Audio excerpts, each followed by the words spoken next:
Most people unfortunately come when they're at this breaking point of just like, Mm, I have to do something for myself. I'm just so exhausted or burnout or overwhelmed or mm. depressed. And it sucks that we wait that long to give ourselves permission until something's burning. Welcome to Life is the Game, hosted by yours truly, Alexandra Nicole Stone. Get ready to uncover the secrets to mastering your destiny, becoming the main character in your life, and embracing a life filled with meaning and joy. Ready? Let's play. Hello and welcome to Life is the Game. I'm your host, Alexandra Nicole Stone. Today we have Anna Van Agtmael, the founder of Wandering Roots. She hosts adventure retreats for women all over the world and helps entrepreneurs plan and host their own profitable retreats. Thank you for joining us, Anna. Thank you for having me. Yeah, so I love sort of starting out this interview with asking people kind of like, have you ever had a game that influenced the way you look at the world or inspired you? I'm from the Midwest in Michigan, Mm-hmm. and we play a lot of euchre, which not everybody knows what that is. But my grandpa, he actually passed away last year. He was 98. He Oh, wow. taught me and all of my cousins how to play. And he could remember everyone's cards. So he would always like, we would finish a round and he would like school us on like, you should have played that instead. My biggest takeaway was he always took risks. He always took risks. It's a game. Why do you have to take yourself so seriously? Have fun with it. Life can be pretty boring if you don't take risks. What is the worst that's going to happen? You lose. It's not the Yeah. end of the world. What's euchre? I've never heard of that game before. I believe, do you know what setback is? It's a card game. It's a It's card game? Okay. you play with a partner usually and then you play against two other people and the other team can make points off of you if you don't do well. And so that's kind of how it gets fun with like Okay. the competitions aspect of it. Yeah. Okay. So you had the confidence. Grandpa was saying, take risks, be bold, because that's what makes it interesting, right? Yeah. If we all played Yep. it safe, it Yep. wouldn't be a fun and interesting game. No, not at all. I So, love that he instilled that into you from such an early age. what about you? What's your favorite game? Oh, I've never been asked that before. That's really Oh, interesting. I really love role-playing games and video oh, games, and cool. I like that's kind of the inspiration for this podcast. Lately, the one that inspired me for this podcast was Skyrim specifically. It's kind of like a Middle Ages role-playing game, and you pick kind of your species or your race, and then you get to customize your character fully, even cheekbone height and stuff like that. And then you pick Oh, like, who do you want to become? Like, do you want to become a warrior, a mage, or a rogue? And it's this really interesting journey that you go on to develop your character, because you develop all these different abilities and stats that enable you to play the game in a different way. It's interesting because you can invest in magic points to heal yourself. I picked rogue because I like to assassinate and sneak around. I'm a non-confrontational player, so I'd like to kill like my enemies before they could even discover me. For me, the way I like to play the game was like, okay, how do I invest in like sneaking, and how do I invest in like long distance shooting? So that changed the way I looked at how we navigate through life, choosing attributes we want to have. How do we layer these attributes in our life? Also, this concept of risk taking. In games, we do crazy stuff all the time. Like, I'm yeah. like, I'm gonna go fight Yeah. this bear, and it's probably gonna kill me, but it's might maybe I'm gonna win. Maybe it'll be fun, right? Yep. Well, cool. It's great having Of to course. answer my own questions. I always think these are more fun when they're more conversational. And Oh yeah, I am curious when people get the question. I always just assume that there's I just some like to game that think inspired. that's a great point, and that's a great conversational tool. Tell me a little bit about your journey. I know like we're new to each other, but share to the audience kind of like, how did you get started on this adventure you call life, and what are you doing now? I would say I was a mostly practical kid. I was kind of going through the motions, even at a young age. It wasn't anybody else's fault, my parents or anything like that. Um, I had a great childhood, but I was always a practical kid and I never really thought about what I wanted. I went to high school, graduated, went to college, got a job, climbed the ladder, did the thing I thought I was supposed to do for the rest of my life. I'm 40 now, but when I was 28, I Mhm.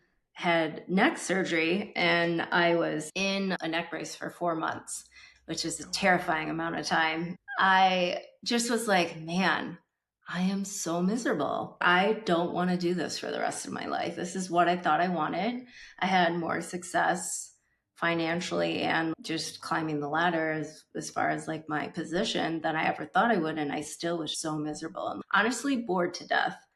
Being bored in your 20s, you don't feel your own mortality. You just think you're Yeah. going to be around for a long time. So I did, for the first time, think about my own death and like, is this how I want to spend my one precious life? There's no guarantee how long it'll be. I thought it should be more exciting. At the time, I was working in a molecular diagnostics lab and I was the first like employee. So I built the lab, I bought the equipment, I hired the staff, managed the inventory, and it trained me to be an entrepreneur without any financial Mhm. risk. I went to my husband, who has been a landscaper for a long time, and I said I thought he should start his own company because I still had no clue what I wanted to do. I didn't know how I wanted to do anything different, but I convinced my very risk averse husband. It took months, but I convinced him to do it. And then that sort of fed my soul to be joint entrepreneurs on something we were more passionate about. In that couple years, I just started doing things that terrified me that I still was interested in some capacity. So I Mhm. took yoga teacher training, made new friends, started traveling a lot more, and decided that I could take my love for travel and yoga and creating spaces where people are loved and accepted for who they are and not who they're trying to be, and just start hosting retreats.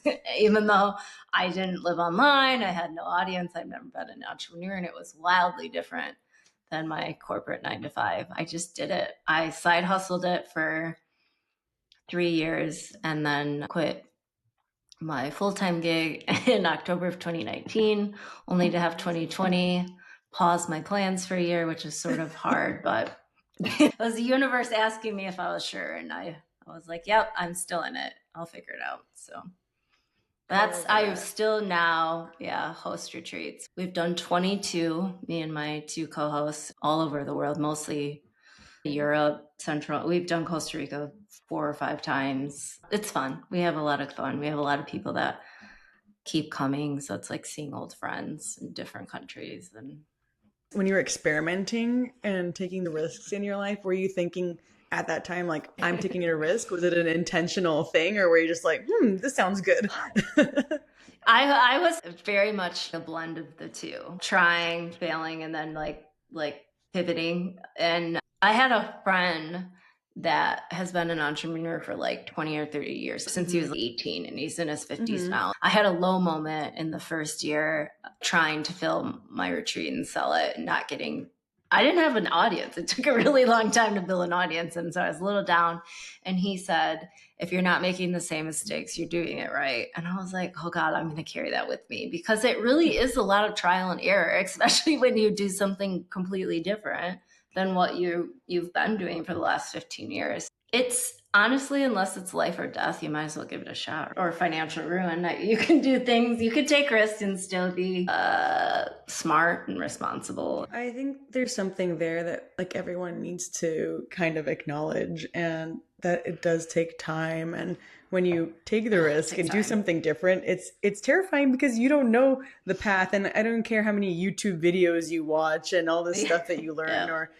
or all the messages that you got about being an entrepreneur, and they like you have to be obsessed with your business, working hard, posting every day. That's just not going to happen right away. And I've been going through Yeah. this. I'm kind of going through what you went through in the last 6 months. I'm going through that journey myself, and I feel like I'm barely getting to the point now that I've started to get obsessed with my business. But it took 6 months. I was like, is it going to happen? Until you start drinking your own Kool-Aid and realize, oh my gosh, I can't go back. I don't want to go back to corporate. Like, that's my ex.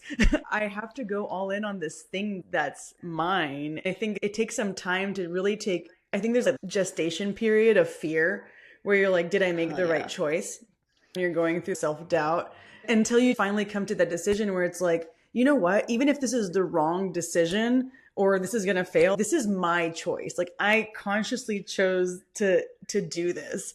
And this is my baby. So whether this is going to fail or going to succeed, it's my failure or it's my success. So it's what makes it exciting. It's what gets you committed to something and exploring your own possibilities, because how else are you going to know otherwise? I think that you can get lost in the fear because it is scary, Mm-hmm. especially when you're first starting out. But it's also super exciting. Like you were saying, you're building your dream. You came up with this idea and you're pursuing it. It's definitely the highest highs and the lowest lows, but I'm in pursuit of the highest highs. It's wildly rewarding to not only work for yourself, but to do work that you're passionate about. Not a Mm-hmm. lot of people do that. So Yeah. you feel It's kind of hard. lucky. Yeah, it's hard. I think there's a lot of compounding that has to happen. When you're in the beginning, you have all these insignificant things like trying to build your audience, reaching an audience of 50, for example, and you're like, small win, yay! Or, you get to like Yeah. 1,000 followers. Or maybe for me, it's like people are hitting me up asking to be on my podcast. Like, so you get these like little momentums that you start celebrating, but those little wins, like sometimes it takes 6 months, a year to get those wins, but you can't give up, because once you start getting those little wins, you're like, oh my gosh, everything I've been doing is paying off. But it takes time. I think that's something people either misunderstand or don't talk enough about it, especially when you're just starting from the beginning. Like you said, for a very long time, it feels like you're pouring energy and effort into this black hole, this void, and like, is anybody there? Is anybody listening? I just feel so insignificant. I remember the very first time I started nurturing my list, I got 50 people, and it took a long time, and I was just so jazzed about it. And one person replied, and I was elated about it. It was just such a small win, but it's reaching people. People are actually reading the damn thing. So I don't know. It's humbling. It's extremely humble. I think that's the best word to describe it. When you go, especially when you leave a job that you're like, there was nothing wrong with the job. It was just like, I just Yeah. wasn't happy there, and you were making good money, and now you celebrate over something like that. It's a fun experience, but humbling. You have to have a little bit of grit to Yep. endure it. Yep. What was this moment for you where you realized, like, wait, like my destiny's in my own hand? You were experimenting for a while, but what kind of really cemented this journey of like, wait, I'm really going to choose to be an entrepreneur and go on these retreats or whatever that pivotal moment was for you? I think because I was given the opportunity to take this terrifying job of building something from scratch to the lab, but not have any financial risk, I was just like, holy shit, I actually pulled that off. It's not that I didn't Yes. make mistakes or that it all went smoothly, Mm. but it was mostly me. And I Yeah. was like, if I can succeed at something that I am not passionate about at all, imagine the amount of success. You never know. It's up Mm. to you what success is. Yeah. But imagine how much more pleasure, passion, enjoyment I could have about working for myself or building something that I'm actually Mm. jazzed about. I wasn't jazzed about it at all. I was jazzed to be given an opportunity and switch jobs because I was so miserable in my previous employer that I thought, oh, it's my boss. It wasn't the work. It was both. I Mm. just wasn't being Yeah. super clear, honest about being very burnt out from just that industry. Once I got this opportunity and still wasn't head over heels for it, I'm like, all right, I gotta get out of here. I just Mm-hmm. can't do it. It's like a slow, painful That's death. I really resonate with what you're saying, because I think I've had a similar experience in the sense, like I've worked at a lot of, not a lot, but like I've worked at a couple of startups, and that startups Cool. is sort of the type of thing. I think you work basically at a startup, right? Where it's like, I'm Yes. building everything from the Yes. ground up, even if it's funded. A startup can be a Yep. company that has a lot of money or a little bit of money. It's the nature of building something from scratch, and it's not necessarily like you care about it. I think what makes you invested in a Yeah. startup, because it's like you get a lot of autonomy and say into how Yes. things go, because you're not siloed into just one job function. So that's why it's Yeah. really attractive for entrepreneurial minded people or Yeah. high performers. I'm building something. So it gets you Yeah. excited. Yeah. But it's Mhm. that moment where you kind of like get a little bit disgusted with the not disgusted, but you're just like, I can't do this anymore. Like I just feel completely out of alignment with my full Yeah, potential, or with that, like, what if is hanging above your head so much that you're like, I can't let it, I can't like let this life end without me exploring that option for myself. totally. Two things. One, I agree with you. Like when you're in a startup, you wear multiple hats. So you're given Mm-hmm. autonomy, like you said. You're left to be more creative and do more things. There's this energy in a startup. Everyone's excited. Beginnings are Yeah. exciting. But once all of that goes into normal routines and rhythms, it loses that appeal and allure. And you're Yeah. like, oh shit, I have to be real about why I don't like it. It's me, it's Yeah. not this Yeah. place, it's Yeah. me. Yeah. When I started Wandering Roots and hosting retreats, I was building a brand on asking everybody to live a life that they loved. Because that was my mission of like me changing my life and like, okay, this is attainable for everybody. I'm Mm-hmm. proof. I had no idea what I was doing and I figured it out. But then I felt like a hypocrite because I was still working at the lab. It was eating me away. I just didn't feel well. Yeah. I started shoveling money into my savings account so I could get out of there. And then jumped in with both feet, and I haven't looked back. How did you navigate that experience of like, I'm building this like lifestyle brand, right? I'm building this brand that's telling people to live their lives that you want, and it's kind of like, I'm also in the process of building that life. How did you navigate those emotions? I started in 2018, and blogging was Mm-hmm. still kind of a thing. It was Mm-hmm. kind of on its way out, but not. And so I just started sharing like all of these like self discoveries and emotions that I was having building this brand.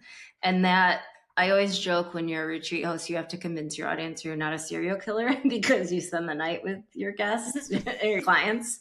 Yes. I thought if I could share vulnerable aspects of pursuing my dream, I would be able to connect with people and they would want to share space with me. It almost turned into therapy. It was a way to talk myself off the doom spiral, figure out how I wanted this brand to look, and then kind of still checking in daily of like, is this what I want? Because I also think, say you figure out your brand or your offer or your product or whatever, sometimes you're just then on this hamster wheel of building this thing and then your personal life suffers, right? So like I actually kind of took both of my passions and my hobbies in ways I de-stressed, travel and yoga, and made them a career. And then found that I wasn't using them as my tools, my mental Mm-hmm. health tools, as much as I used to, because I was gone a lot hosting, and then it almost was like I wanted more to feel grounded and be at home, but then I missed taking my own trips just for me, that which is way different than working when you're traveling. Mm-hmm. So I actually last year decided I would take sabbatical this year and only host twice to see if I could sort of reclaim some of those things for myself and find where the balance was for me. I think balance is a myth. I think there's like seasons of hustle and seasons of like whatever. I don't I think love that you every said that. day is going to ever be fully balanced, but to Yeah. find an overall sense of work life balance and not Mm-hmm. die at my desk or be gone all the time. I just wanted space. I didn't know if I wanted to create something new, if I wanted to create sort of a different, I guess, daily routine schedule, Mm-hmm. travel schedule, because I booking everything a year out in advance now because we were hosting 6 times a year, like big trips. I think that you always constantly like being in tune to, is this in alignment with like the life that you want to live, is a really good thing Mm. to check in pretty frequently. Yeah. I think we all get caught up in the hustle, and it's crazy because the hustle of your job, and then you created your own Yeah. hustle. But asking yourself, is this what I actually want? I think that's one of the most important questions you can ask yourself. And remembering that it's okay to change your mind at any point. Yes. It's true. There's so much It power does in take, quitting. you said that. No one says that. You should quit the shit that doesn't serve you. Even if you Yeah. built your own brand and it took you forever to find an audience and then you found out it doesn't feed your soul, then do something else. You can do it again. Don't just do it because you feel like you have to. That's terrible. Mm. It's like the same reason people stay in a career. Yeah, I spent like 8 years being a marketer, right? You never stop being, you never stop having the attributes of that career that you did before, but you're like, I can decide that this is not right for me. Like, I don't have to be bound to this just because I invested 8 years into this said career or exactly. this said thing. Cause then that's how we're kind of like miserable, right? We start just like, then like negativity starts pouring into the work we do. You're still a marketer. You still have all Yeah. of this experience that is going to benefit you no matter what you pursue. You can change your mind every 7 years. I'm Yeah. pretty sure that's what I'll end up doing. And like, Yeah. you're Yeah. still going to be like this more well rounded Yeah. business owner, human, whatever. You're just, it doesn't even have to be quitting. It doesn't have to be this big ordeal. It's just moving on and you're taking the skills you built and doing something else now. Big deal. Yeah, it's kind of like we all go through these. I just look at them as side quests in our Yeah. character development. When I think of going through life and looking at life as a game, all these little are just kind of like side quests. And side quests sometimes last for a month or they can last Yeah. for a year or a few years. If you just shift your perspective a little bit into not about like, oh, what is it that I'm doing, but like, oh my gosh, how cool is it that I spent this much time doing this thing that added so many things to my character.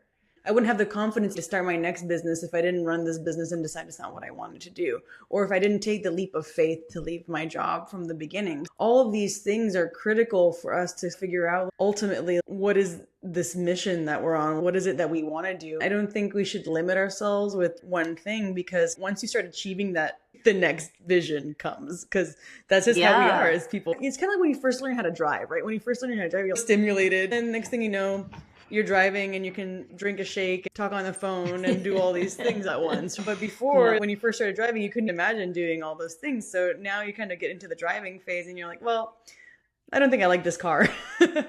Yeah. It's like autopilot, right? It's not Yeah, challenging yeah. or enlightening in any way. How are we supposed to expect people to grow and evolve as human beings and then not have their work grow and evolve with them? I don't know if it's a pressure or American dream or something where you pick a career, climb the ladder, and retire at 65. How are you supposed to do the same thing for 35, 45? I can't even imagine. I also I think like mean, maybe that was the way things were done before, but yeah. not now. I think, yeah, maybe before the internet, there just weren't as many opportunities, different Hmm. types of, you're basically like, blue collar manufacturing. You know what I mean? There's a different subset of skills required than there is in the modern day. But yeah, it's funny. I'm always like, no, I don't think that that's because people are like, how long will you host retreats? And I'm like, I don't know until I don't want to. I Yeah. don't know.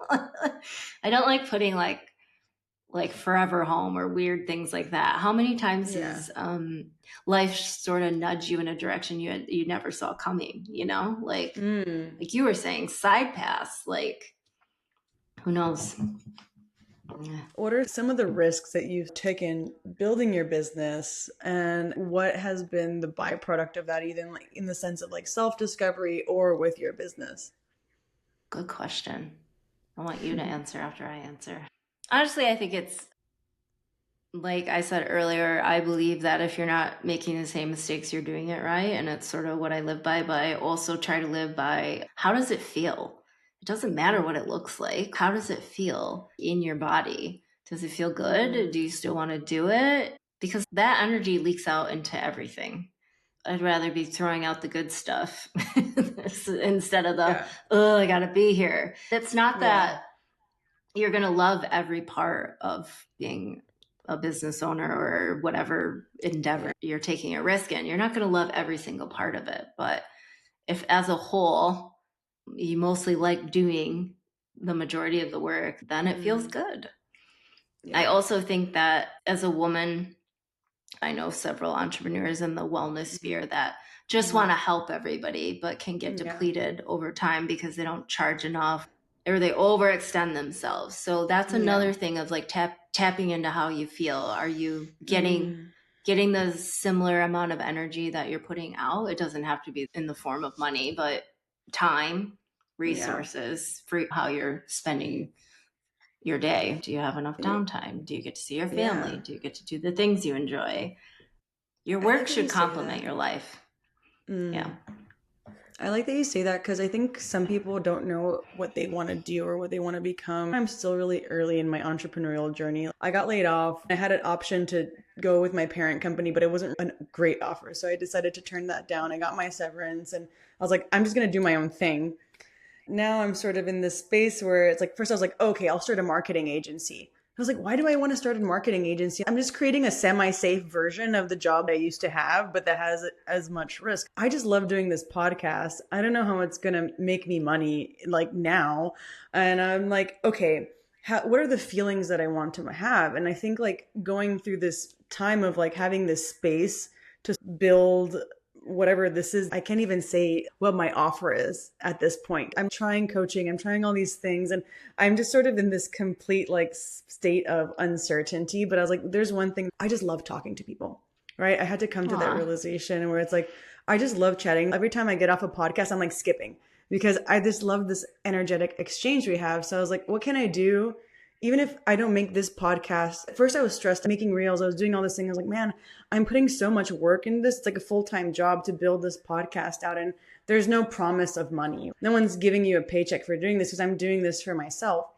And I'm like, how can I design my life where I give myself the time and space and I'm making the bare minimum that I need to make to like sustain my lifestyle and do the thing that I love. And so this is kind of this idea that I've been playing around with. And I was like, okay, maybe I can help other people create their podcasts, or maybe I can, right now I just was like, last Friday, I was like, maybe I can start my own studio. I can rent out that space, use it for myself and rent it out as a space. That way it's giving me consistent income and I can keep doing what I love. It's like what you were describing. What is that feeling that you want to have? For me, it's like, I just decided that I want to do only work that's aligned with this sort of stuff.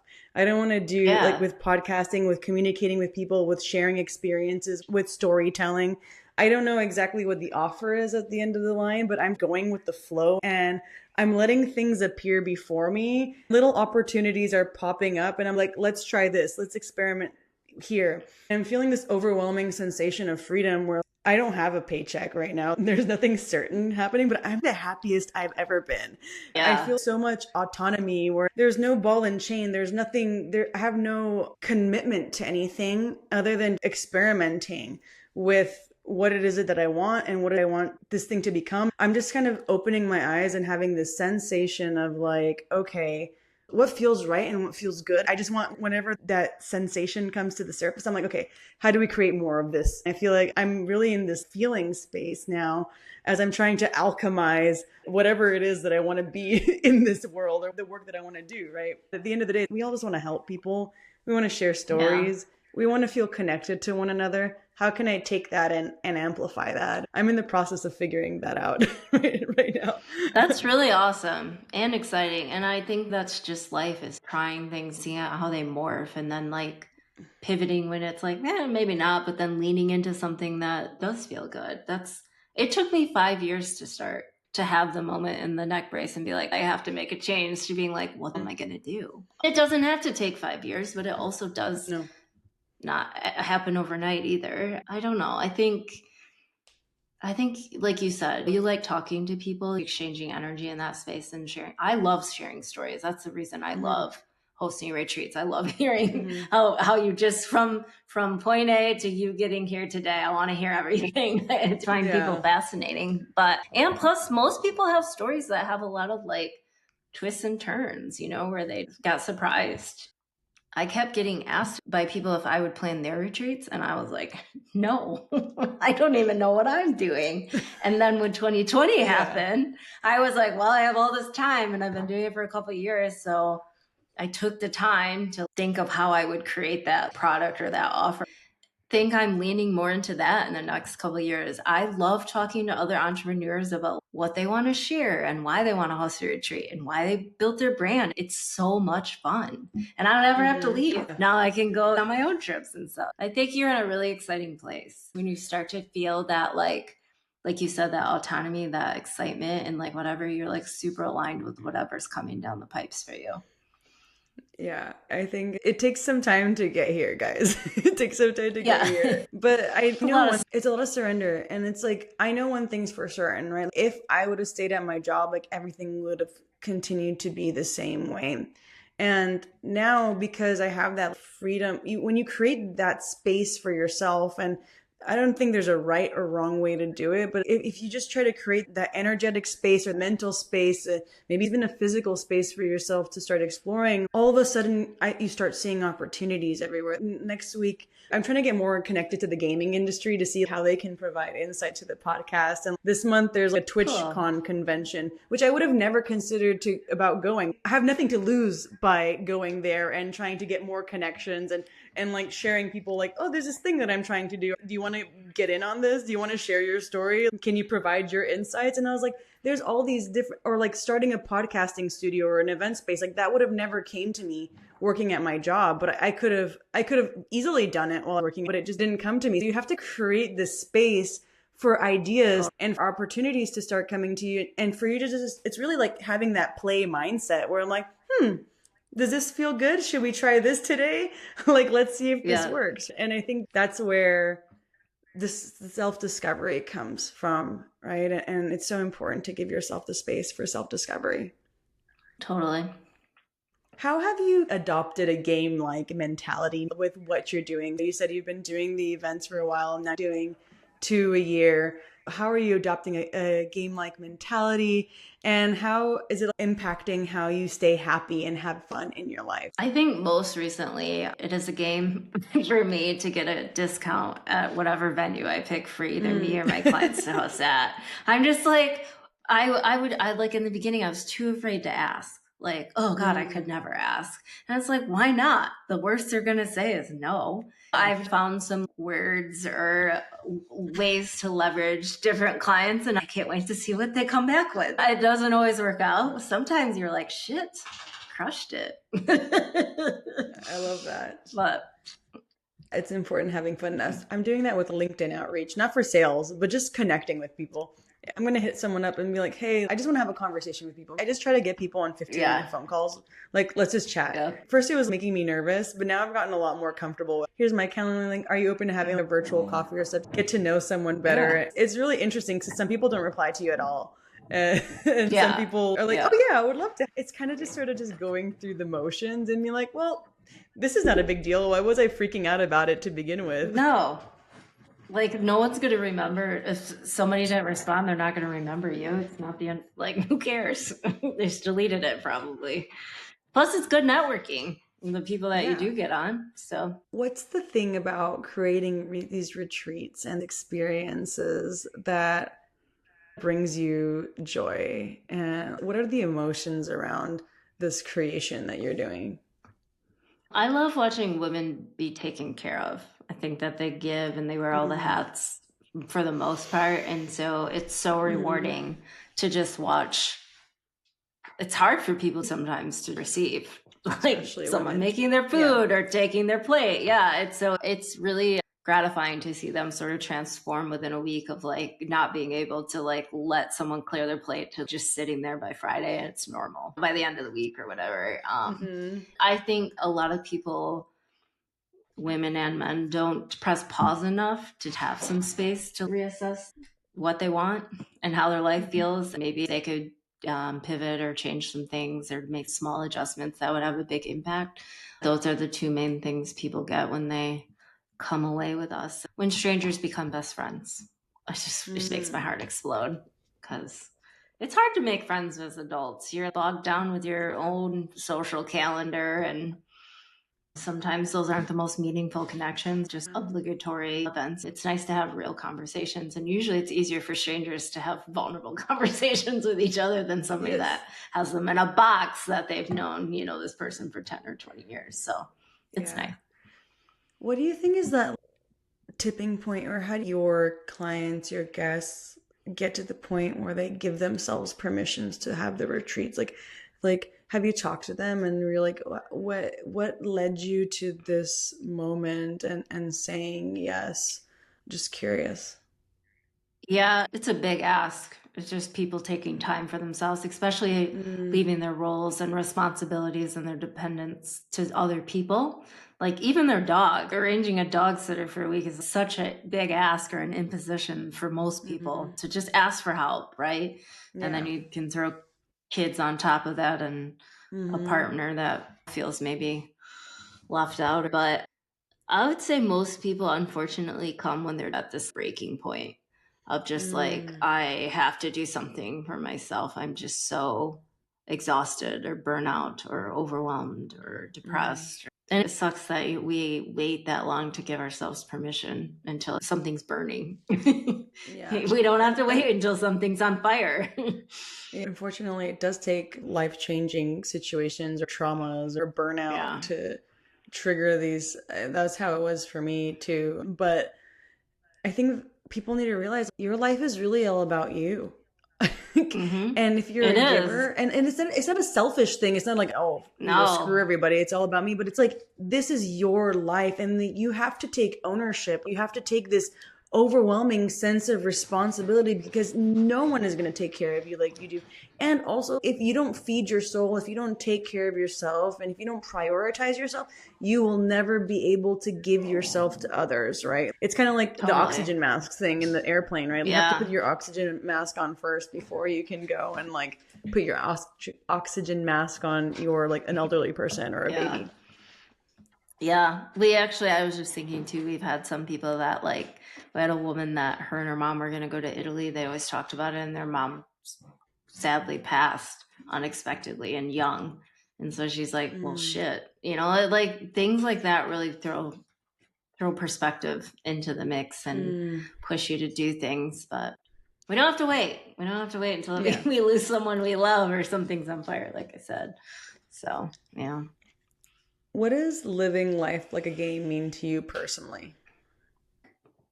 I think not taking it too seriously, keeping it fun, having fun.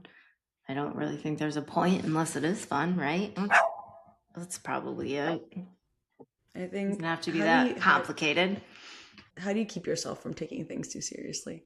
Oof. I try to, if something doesn't go the way I had hoped or expected, I try to learn the lesson and move on. I don't have to sit and Mm-hmm. dwell in the ick of failure or self doubt or loathing. Mm-hmm. I try, if I can't get out of it, I call it the doom spiral of piling on, Yeah, like, ugh, I'm the worst. it's falling I like apart. how you've made something just didn't go the way you wanted it to, and you're just the worst, I try to write it out very practical of like, I wanted it to happen this way. It did not. Mm, My biggest takeaways are X, Y, Z, whatever. I do not need to feel shame. It's yeah, like basic kindergarten type writing, but a little higher, but you get the yeah, point. yeah. Just a lot of times we can feel like failure, but we can't spell out what that looks like. Why does it feel like a failure? Did you learn valuable lessons that you can carry forward with you later? Did it actually lead to maybe a week later it ends up turning out way better than you thought it would Yeah. in a completely, I Yeah. don't know. I hear you. It's just like we are so scared. We're so risk averse, right? We're so scared of Yeah. failure, and like why those things didn't even happen, right? And sometimes No. failing is so good. It's so good because you're like, It's the so more I failed at that, and it wasn't the worst thing ever. Let's no, do and it. a lot of people get hung up on looking dumb or feeling dumb. And I can promise you, most people don't even know it happened. Are there any sort of cheat codes to this game we call life No. that you can share with the audience? Just keep going. I think that's the Mm, difference between people that do and that don't. Like if you're willing to try again, keep trying, keep going. That's the only mm-hmm, difference. Your mind says shitty things to you to keep you safe, mm-hmm, but it usually you get in your own way. And if you can just keep yeah, going and pushing forward, even in like your situation and mine too, of like, I don't really know what I'm gonna do next or how I want this to look or if this is gonna evolve. mm-hmm. Just keep going, keep trying. You have to keep going. You have to kind of be delusionally confident in yourself, and Yes. you have to remember your reason for playing the game. You have to be like, I want to win, or I want peace, or I want more chill in my life. Whatever that emotion is that you want to bring into your life, be like, I have to keep pushing until I discover this, or until I get another emotion that I want to feel. Yeah. Yeah, I want to have fun. Like, you have to have fun. And I yeah, think it's asking yourself that question, do I even want this? Like, why am I yeah. even doing this? What do Is you this even what do you fun want? anymore? Yeah. Does this feel And like good? keep in check with yourself. Yeah, that is key. Well, I know we're a little bit over time, Anna. Thank you so much for joining me today. And if you want to share with the audience where they can reach out, maybe to host one of their retreats or to go on one of yours, please let the audience know. Sure, it's your Y-O-U-R wanderingroots.com. It's my website. Amazing. Everything's there. You can jump on a retreat. We're going to Belize, Iceland, and Italian Ooh. Dolomites next year. All right. Thank you so much. Thank you.